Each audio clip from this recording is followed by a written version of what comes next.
Hey,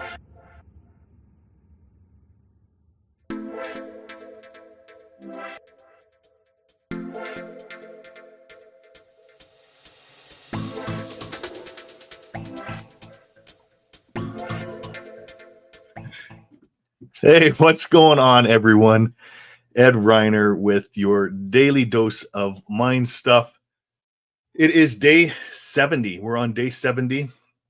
And today I was reading out of Wallace Wattles, The Science of Getting Rich. And so we finished up with You Were Born Rich program that Bob did. And so today I picked up my study on Wallace Wattles, and I just pick out things out of certain books and start to read from them. So in this one, I have a section that was given, well, that jumped out, but is a very important part of chapter 4. And in The Science of Getting Rich, this is the book that inspired Bob to create this company that I work with, Procter Gallagher. He was working for Nightingale Conant Corporation, and he was stuck in Chicago. He lived in Canada, and he couldn't get back on his visa, so he was kind of stuck there. So he went to Lloyd Conant's house and was talking to him about how he built the Nightingale Conant Corporation with Earl Nightingale. And he had asked him, he's like, well, how did you build this company? And Lloyd said, well, this guy gave me this book, this little green book, and I studied it all weekend. And then when that weekend was over, I decided to make the company. And so then Bob said he was not at all interested in how he built the company. He just wanted to know what the book was.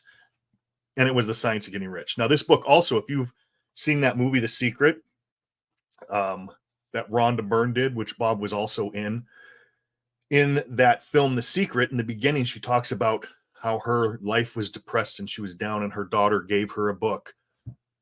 This was the book that inspired that whole movie, The Secret. So Bob and Lloyd basically came up with a study thing that what are the most important things to learn out of this book to study. And it was chapters 4, 7, and 14, or actually 4, 14, and 7 in that order, which 4 is the first principle of The Science of Getting Rich.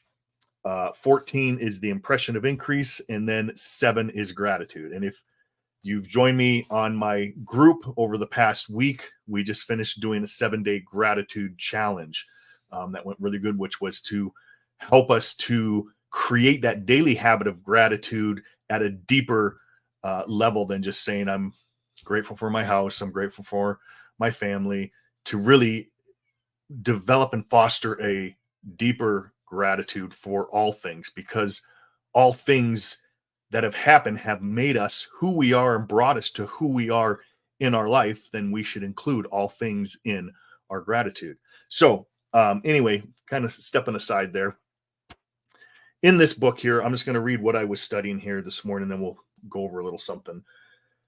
He says, to do things in a way you want to do them, you will have to acquire the ability to think the way you want to think. This is the first step towards getting your results, getting rich. Riches being in money, riches being in health, riches being in relationships, whatever it is that you can put there. To think what you want to think is to think the truth regardless of appearances. So, to think truth regardless of appearances, let's go. I'm going to use the stick person guy here. So if you've been on any of these videos watching, you know what this is. This is a representation of the mind. So this up here is the mind. This is the body. These are our senses. And he says to think the truth is to think truth regardless of appearances. So what do? We use our senses up here, let's say sight, and we look at what the appearances are. We look at our bank account. We look at our relationships. We look at the appearances of what's happening. Is that the truth? Or is that just the appearance of what we see? The truth is that we live in abundance. There's abundance around us. God created us to live in abundance. Okay, he's provided everything for us. So the truth we hold in here. So what he's saying is, to think what you want to think is to think the truth regardless. So we have to think the truth regardless of what the appearances are. He says that you have the natural and inherent power to think what you want to think, but it requires far more effort to do so than it does to think the thoughts that are suggested by appearance. So that's tough to do because we physically see it. We can see it with our eyes. Right? What did Jesus say to, was it Peter? That he said, I'll see it when I believe it. He says, oh, you have little faith. We have to have faith. We have to have faith in God. We have to have faith in ourselves that we can accomplish the things we want to accomplish. He says, to think according to appearance is easy. To think truth regardless of appearance is laborious and requires the expenditure of more power than any other work you have to perform. Thinking is the hardest stuff there is, and most people don't think. I remember hearing a quote, and I think it was Earl Nightingale had said it, that if most people said where they were thinking, they would be speechless, because people don't think. Just look around, when you're out and about, look around and just watch people, listen to them. I mean, just scroll a little bit on social media and you see videos of people doing the dumbest things they would never do if they were thinking. I mean, you see some of these videos, it's like, what was that person thinking? They weren't thinking. He continues and says, there's no labor from which most people shrink as they do from that of sustained and consecutive thought. It is the hardest work in the world. This is especially true when truth is contrary to appearance. Every appearance in the visible world tends to produce a corresponding form in the mind which it observes. And that goes back to, we think in pictures. We literally think in pictures. Everything, if I tell you to think of your refrigerator, an image of your refrigerator appears on the screen of your mind. If I tell you to think of an elephant, an image appears. If I say don't think of a yellow elephant, you get a picture of a yellow elephant. We think in pictures. Okay, he says this can only be prevented by holding the thought of the truth. So we have to hold the thought of the truth, and the truth is what we want. And if we can build that image, we can have that because we are planting a seed. If you couldn't have the image, God wouldn't give you the image if you couldn't do it, right? So to think the truth is to think regardless, right? So if we think in pictures, the problem that most people come up with, and we're going to move over to share my screen here. Let's get rid of that background there. There, that looks better. So the problem is when we think, and because we think in pictures, we have to talk about the mind, because that's what we're talking about with all of this, is the mind. And most people, when they think of the mind, they get a picture of the brain, right? You might have gotten a picture of the brain. The brain is not the mind. So as I was showing you here on this little picture, we'll go ahead and just put this graphically on the screen here. Back in 1934, there was a Dr. Thurman Fleet out of San Antonio, Texas, and he was involved in the healing arts. And he said that we have a real problem in the community, the healing community. We're treating symptoms, we're not treating the results. If we're going to have any real health, any healing, we have to go to the root cause of the problem, and that's we have to go into the mind. And because we don't have a picture of the mind, there's confusion. So out of confusion comes order. And so he says, I'm going to give you a picture of the mind. And so he drew this picture, and he said, this top circle here is going to represent the mind. This bottom one down here will represent the body. Let's just make that bigger. Let's go a little bit bigger. So he says, this is the mind, and this is the body. We'll draw a little bit different. Now, what we're going to do is split the mind into two. And this top half is going to be the conscious mind, and the bottom half will be the subconscious mind. Now, what Wattles was saying on here, we're going to relate to this picture. Okay. He says to think truth is to think, how did he put it? To think truth is to think regardless of what the appearances are. So the conscious mind is also referred to as our thinking mind, and the subconscious is our feeling mind. Okay, now the thinking mind, the conscious part, we have the ability to originate thought. We have the ability to accept or reject thoughts. So when thoughts come in through our senses, we can see, hear, smell, taste, and touch, right? Let's do it back this way. So as things come to us, these are like a little antenna that are hardwired into the conscious mind. Those thoughts come into here, and we can think. We also hold our reasoning factor is in our conscious mind. So we can reason with that idea, and we can choose to accept or reject that thought. We don't have to accept it. We can hear what's going on and say, you know what, that's not me. That's not my reality. I'm not going to take part of it. And we can choose to think and originate a new thought. Okay, if the negative thought's coming in, we can choose to just kick it out, and we can originate a positive thought. Okay, now the subconscious mind, or that feeling mind, our emotional mind, has no ability to reject.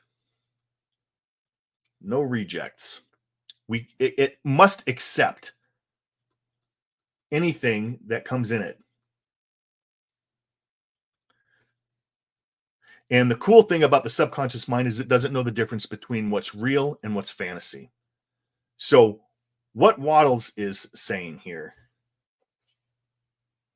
because we think in pictures, he says to every appearance in the visible world, so out here, so let's say we'll use this is a negative thing.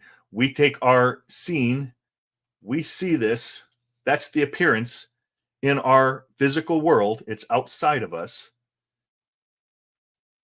Let's just get rid of this.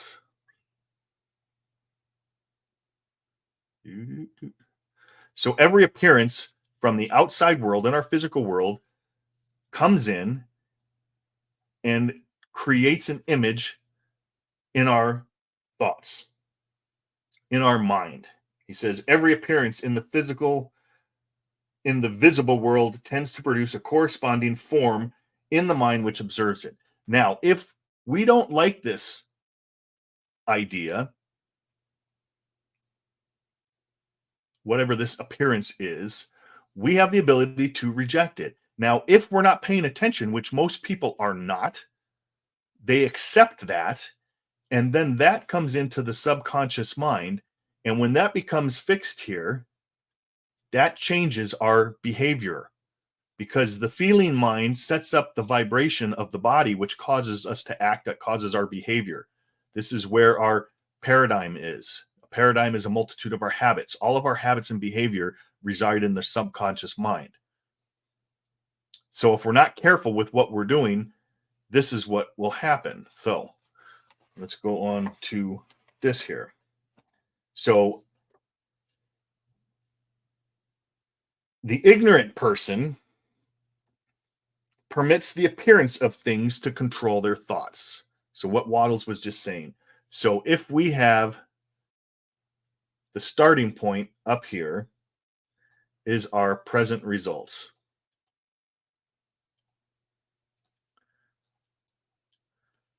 Okay, it looks like it says pregnant.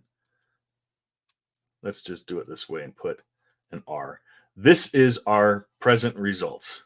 So people that permit their appearance of things outside, their present results, control their thoughts. So what happens is we look at these present results, that causes the thinking. Okay, that causes the thoughts, the thinking. Those thoughts, in turn, create the feelings, right? Which those feelings then set up the vibration in the body and cause the actions.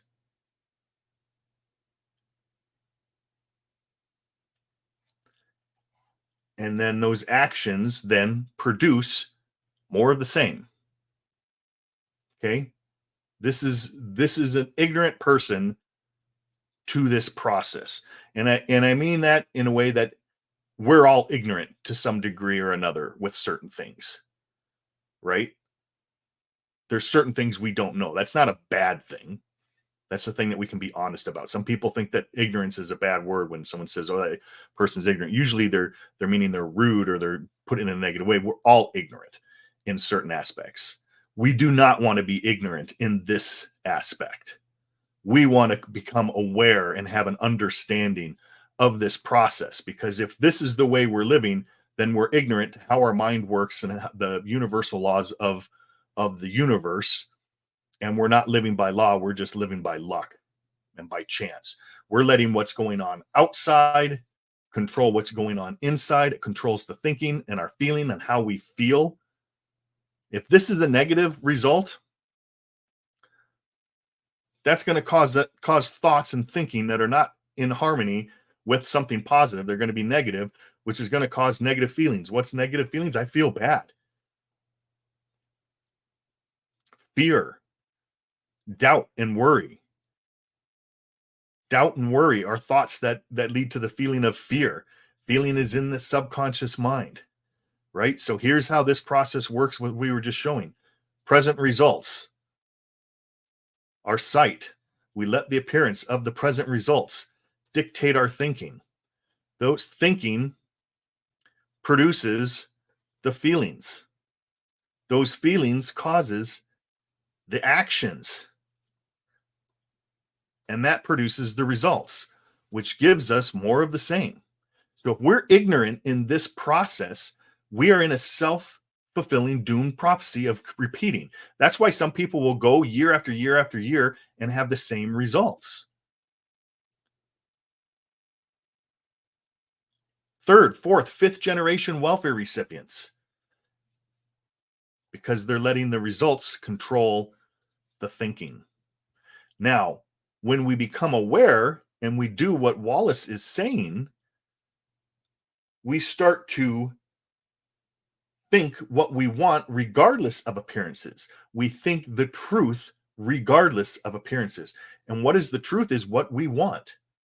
So what we do is we start up here with the idea of what we want. And let's just say obviously it's probably going to be something with a positive. Boy, that doesn't look like it says idea at all. So let's just we start with a positive thought, a positive idea. So that's where we start. This is what the aware person does when we build an awareness. Okay.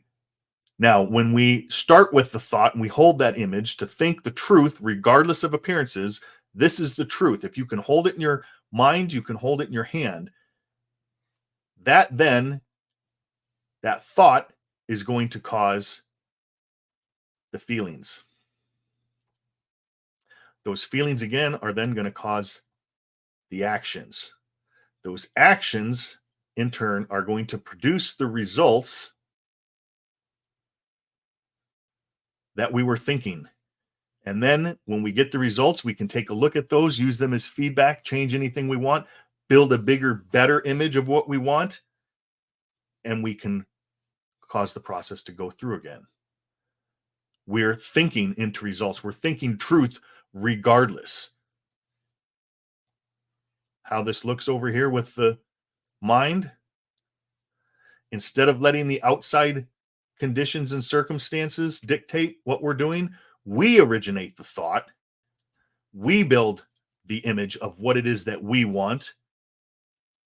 More prosperity, a better life, better relationships, better health, a better body. We don't look at the outside conditions or circumstances. We don't look at the outside appearance of things. We build the image in here.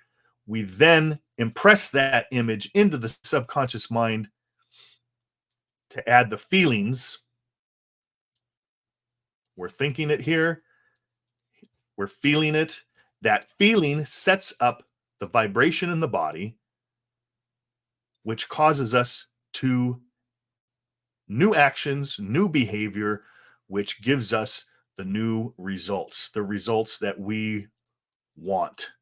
When we have this action here, it creates a reaction, which alters our conditions, our circumstance, and our environment, and those total our results.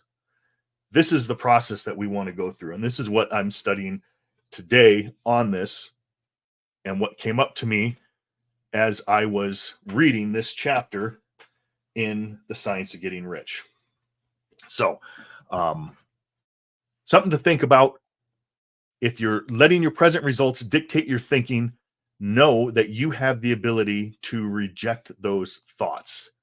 You have the ability to reject them or accept them or neglect them. And a lot of people just neglect them. They let whatever's coming in with the news, the media, what they see in social media, what they're hearing from outside sources, friends, family, whatever, they're letting those go in. They're neglecting them. They're not thinking about them. They're not reasoning them. They're not saying, is this an idea that's going to move me in the direction of where I want to go towards my goal?